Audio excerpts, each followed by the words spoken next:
Welcome back everyone, welcome to civil services study. Practice set number 58 है और इस test में फोकस करने वाले हैं आर्ट एंड कल्चर के प्रश्नों पर, कला और संस्कृति। तो चलिए स्टार्ट करते हैं। प्रश्न को पढ़ने के बाद 3 सेकंड का टाइम मिलेगा अपना भी सोचना कि आंसर क्या होगा। तो क्वेश्चन नंबर 1 पर आ जाइए। इनमें से किसे सर्प चित्रकला भी कहा जाता है? किसको कहा जाता है सर्प चित्रकला? पेटकार को, बरली को, मंजूसा या पटुआ? सर्प चित्रकला कहा जाता है मंजूसा चित्रकला को। ऑप्शन नंबर सी है इसका आंसर। तो देखिए, मंजूसा चित्रकला को सर्प चित्रकला के नाम से भी जाना जाता है। यह कला बिहार के भागलपुर से संबंधित है और इसमें नाग का रूपांकन जो है सदैव विद्यमान रहता है, इसलिए इसे नाग चित्रकला कहते हैं। देखिए, इसका जो संबंध है वो अंग जनपद से भी था, इसलिए इसे अंगिका चित्रकला भी कहा जाता है। और इस चित्रकला को जो है जूट और कागज के डिब्बों से निर्मित किया जाता है, मंजूसा चित्रकला को। भारतीय नृत्य रूपों का जो संदर्भ है वो किस में पाया जाता है? भारतीय नृत्य रूपों का संदर्भ किस में पाया जाता है? नाट्य शास्त्र में। नाट्य शास्त्र में, ऑप्शन नंबर बी। तो देखिए, नृत्य का पहला औपचारिक उल्लेख जो है वो भरत मुनि की प्रसिद्ध कृति नाट्य शास्त्र में पाया जाता है। अलग से प्रश्न पूछा जा सकता है कि नाट्य शास्त्र किसकी कृति है, तो भरत मुनि की है, जिसमें नाट्य शास्त्र में जो है भारतीय शास्त्रीय नृत्य के विभिन्न पहलुओं पर सर्वाधिक विविध तथा रोचक। देखिए, नाट्य शास्त्र में जो है भारतीय शास्त्रीय नृत्य के विभिन्न पहलुओं पर सर्वाधिक विविध तथा रोचक जो है प्रबंध प्राप्त होते हैं। देखिए, नंदिकेश्वर ने जो है अभिनय दर्पण ग्रंथ की रचना नृत्य कला के विषय पर की है, ये याद रखिएगा। क्वेश्चन नंबर 3 पर आ जाइए। इस नृत्य विधा पर एकल महिला नर्तकों का एकाधिकार था। पुनर्जीवित होने के बाद पुरुषों में भी यह विधा उत्तरोत्तर लोकप्रिय होती गई। इनमें से किसी एक की बात हो रही है। वर्तमान में देखिए, वर्तमान में समूह में भी इसकी प्रस्तुति जो है वो दी जाती है। मृणाली साराभाई का आपने नाम सुना होगा, पद्मा सुब्रमण्यम का नाम सुना होगा। इस नृत्य विधा से जुड़ी नृत्यांगनाएं हैं। अब बता दीजिए किसकी बात हो रही है। उपरोक्त विशेषताएं निम्नलिखित में से किस नृत्य से संबंधित हैं? किससे हैं? भरतनाट्यम, कथकली, कुचिपुड़ी या मोहिनीअट्टम? मृणाली साराभाई और पद्मा सुब्रमण्यम इस नृत्य से जुड़ी नृत्यांगनाएं हैं और महिला नर्तकों का एकाधिकार है इस नृत्य पर। भरतनाट्यम की बात हो रही है।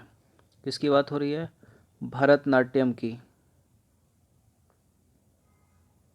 तो देखिए, उपरोक्त विशेषताएं जो हैं वो भरतनाट्यम से संबंधित हैं। ए होगा ना, फिर इसका डी कहाँ से हो गया ये? ठीक है, तो देखिए, ई कृष्ण अय्यर के प्रयासों से इस नृत्य को प्रसिद्धि मिली। किस नृत्य को? भरतनाट्यम को। रुक्मणी देवी अंडुरेल, रुक्मणी देवी अरुंदेल, यामिनी कृष्णमूर्ति, पद्मा सुब्रमण्यम, मृणाली साराभाई जो है इस नृत्य से जुड़ी प्रमुख नृत्यांगनाएं हैं। किससे? भरतनाट्यम से। ठीक है, तो भरतनाट्यम पर एकल महिला नर्तकों का एकाधिकार है। क्वेश्चन नंबर 4 पर आ जाइए। कुचिपुड़ी के संदर्भ में अब स्टेटमेंट है और बताना है कि इनमें से कौन सा गलत है। देखिए, कुचिपुड़ी नृत्य की शुरुआत आंध्र प्रदेश से हुई और आंध्र प्रदेश के कुचेलापुरम गांव से। ऐसा स्टेटमेंट से बोल रहा है, सही भी हो सकता है और गलत भी हो सकता है। कुचिपुड़ी की अधिकांश प्रस्तुतियां जो हैं वो भागवत पुराण की कहानियों पर आधारित हैं। कुचिपुड़ी प्रस्तुति में कर्नाटक संगीत की जुगलबंदी की जाती है और कुचिपुड़ी की अधिकांश प्रस्तुतियों का केंद्रीय भाव धार्मिक है। कौन सा गलत है? एक तो पक्का गलत होगा, क्योंकि इस तरह का कोई ऑप्शन तो है नहीं इसमें कि उपरोक्त में से कोई नहीं। कुचिपुड़ी नृत्य की शुरुआत आंध्र प्रदेश के गांव कुचेलापुरम से हुई, करेक्ट है। कुचिपुड़ी की अधिकांश प्रस्तुतियां भागवत पुराण की कहानियों पर आधारित हैं, ये भी करेक्ट है। कुचिपुड़ी प्रस्तुति में कर्नाटक संगीत की जुगलबंदी की जाती है, बिल्कुल ये भी सही है। तो गलत कौन सा हो गया? डी, कुचिपुड़ी की अधिकांश प्रस्तुतियों का केंद्रीय भाव धर्मनिरपेक्ष है। यानी पंथ निरपेक्ष है। धर्मनिरपेक्ष या पंथ निरपेक्ष एक ही तो बात है, तो ये गलत है यहाँ पर डी। ठीक है, भले ही इसकी अधिकांश प्रस्तुतियाँ भागवत पुराण की कहानियों पर आधारित हैं, लेकिन जो इसका केंद्रीय भाव है इसकी प्रस्तुतियों का, वो पंथ निरपेक्ष है, धर्मनिरपेक्ष है। पंथ निरपेक्ष का मतलब क्या है? भारतीय संविधान की प्रस्तावना में है ना पंथ निरपेक्ष, मतलब राज्य का कोई धर्म नहीं है, किसी धर्म को तवज्जो नहीं देते, सारे धर्म उसके लिए बराबर। तो देखिए, कुचिपुड़ी नृत्य की शुरुआत हुई थी आंध्र प्रदेश के गांव कुचेलापुरम से, और विजयनगर तथा गोलकुंडा के शासकों ने जो है इसे संरक्षण दिया था, किसे? कुचिपुड़ी को। कुचिपुड़ी की अधिकांश प्रस्तुतियां जो हैं वो भागवत पुराण की कहानियों पर आधारित हैं, लेकिन इनका केंद्रीय भाव जो है वो धर्मनिरपेक्ष है। तो धर्मनिरपेक्ष यानी पंथ निरपेक्ष है, धार्मिक नहीं है। कुचिपुड़ी प्रस्तुति में कर्नाटक संगीत की जुगलबंदी की जाती है। वायलिन तथा मृदंगम या मृदंग इसके प्रमुख वाद्य यंत्र हैं, किसके? कुचिपुड़ी के। राधा रेड्डी का नाम सुना होगा, राजा रेड्डी, यामिनी कृष्णमूर्ति, इंद्राणी रहमान जो है इससे संबंधित प्रमुख कलाकार हैं। इम्पोर्टेंट बात यहाँ पर एक ये है कि यामिनी कृष्णमूर्ति कुचिपुड़ी भी करती हैं, और करती हैं क्या? भरतनाट्यम भी। क्वेश्चन नंबर 5 है, कथकली के संदर्भ में निम्नलिखित कथनों पर विचार करना है। अब कथकली से है प्रश्न। इसमें कलाकार जो है आँखों तथा भ्रुकुटियों के माध्यम से मुद्राओं का निरूपण करता है।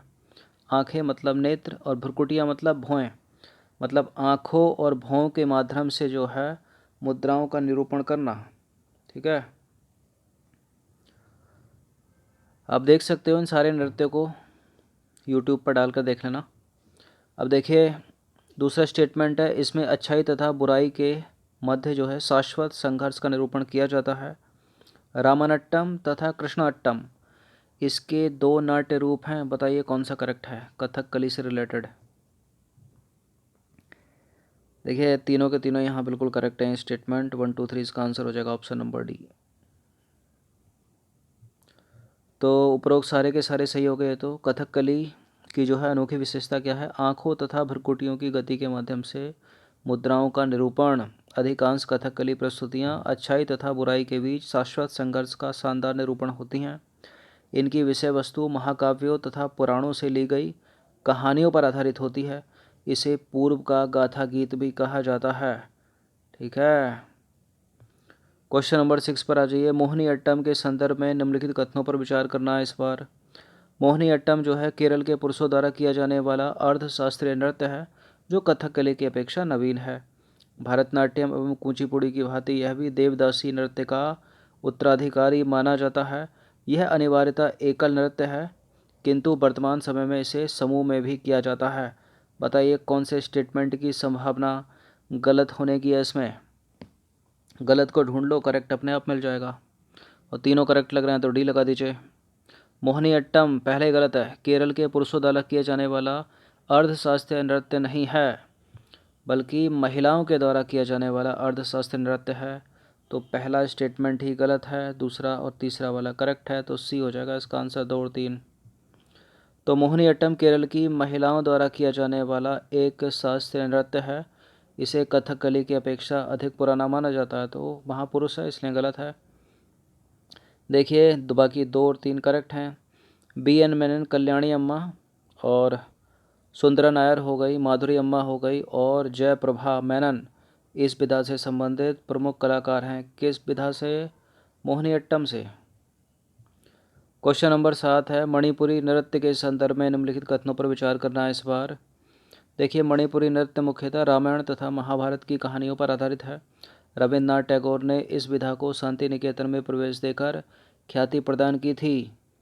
देखिए, मणिपुरी नृत्य में तांडव की अपेक्षा लास्य पर अधिक बल दिया जाता है, और नागभंदा मुद्रा जो है इस नृत्य की महत्वपूर्ण मुद्रा है। किस नृत्य की? मणिपुरी नृत्य की। बताइए कौन सा करेक्ट है? कुछ भी हो सकता है, पता चला तांडव को अधिक जो है बल दिया जाता है, लास्ट पर कम दिया जाता है। ठीक है, लेकिन ऐसा नहीं है, सही है सी वाला स्टेटमेंट। तांडव की अपेक्षा मणिपुरी में लास्य पर अधिक बल दिया जाता है। नागभंदा मुद्रा इस नृत्य की महत्वपूर्ण मुद्रा है, और रविन्द्रनाथ टैगोर ने मणिपुरी नृत्य को शांति निकेतन में प्रवेश देकर ख्याति प्रदान की और यह मुख्यतः रामायण तथा महाभारत की कहानियों पर आधारित है। गलत है। मणिपुरी नृत्य है मणिपुर का, रामायण तथा महाभारत की कहानियों पर आधारित नहीं है। मतलब जहाँ जहाँ एक है उसको एलिमिनेट करके इसका आंसर लगा दीजिए 2, 3 और 4 वाला सी। तो देखिए यह मुख्यतः वैष्णव प्रसंगों पर आधारित है, ठीक है, रामायण महाभारत पर नहीं। वैष्णव प्रसंग यानी जिसमें राधा और कृष्ण के प्रेम प्रसंग के विषय में जो है, मतलब इसमें विषय प्रमुख हैं किसके, राधा और कृष्ण के, रामायण महाभारत का नहीं है इसमें कुछ। देखिए आधुनिक काल में जो है रविन्द्रनाथ टैगोर ने मणिपुरी नृत्य को शांति निकेतन में प्रवेश देकर इसे ख्याति अर्जित करने में मदद की। मणिपुरी नृत्य में विषयाशक्ति नहीं है बल्कि भक्ति पर बल दिया गया है। इसमें तांडव तथा लास्य दोनों का समावेश होने के बावजूद लास्य पर अधिक बल दिया गया है। किसमें, मणिपुरी नृत्य में। इसलिए दूसरा अपना करेक्ट होगा, तीसरा अपना करेक्ट होगा और चौथा भी अपना करेक्ट होगा, क्योंकि नागाभंदा मुद्रा में शरीर को 8 की आकृति में बने वक्रों के माध्यम से संयोजित किया जाता है। यह मणिपुरी नृत्य की महत्वपूर्ण मुद्रा है। यूपीएससी में इस तरह से भी स्टेटमेंट बनाकर प्रश्न किए गए हैं, ठीक है, कि इस नृत्य में जो शरीर की मुद्रा होती है उसको 8 की आकृति में जो है तोड़ दिया जाता है या कर लिया जाता है और वक्रों के माध्यम से संयोजित किया जाता है। इस तरह से ही पूछे गए हैं प्रश्न। बताइए कि ये जो आकृति बन रही है इस नृत्य में किस नृत्य की विशेषता बता रही है। क्वेश्चन नंबर 8 है, कथक नृत्य के संदर्भ में निम्नलिखित कथनों पर विचार करना। 2 स्टेटमेंट के साथ बताइए कौन सा करेक्ट है। देखिए कथक शैली नवाब वाजिद अली शाह के शासनकाल में अपने चरमोत्कर्ष पर पहुंची। लखनऊ, जयपुर, रायगढ़, बनारस जो है कथक से जुड़े प्रमुख घराने हैं क्या। देखिए उत्तर प्रदेश का तो है कथक, तो बनारस तो करेक्ट हो जाएगा, चलो लखनऊ करेक्ट हो जाएगा। क्या जयपुर रायगढ़ भी है ये भी। और नवाब वाजिद अली शाह के शासनकाल में अपने चरम पर थी कथक, बिल्कुल दोनों के दोनों करेक्ट हो गए, सी हो गया इसका आंसर। तो देखिए ब्रजभूमि की रासलीला से उत्पन्न कथक जो है वो उत्तर प्रदेश की परंपरागत नृत्य विधा है। इसकी एक विभक्त शाखा दरबारी नृत्य बन गई और इस पर फारसी वेशभूषा तथा नृत्य शैली का भी प्रभाव पड़ा।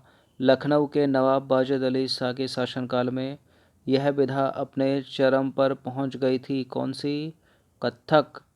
देखिए लखनऊ, जयपुर, रायगढ़, बनारस जो है कथक से जुड़े प्रमुख घराने हैं।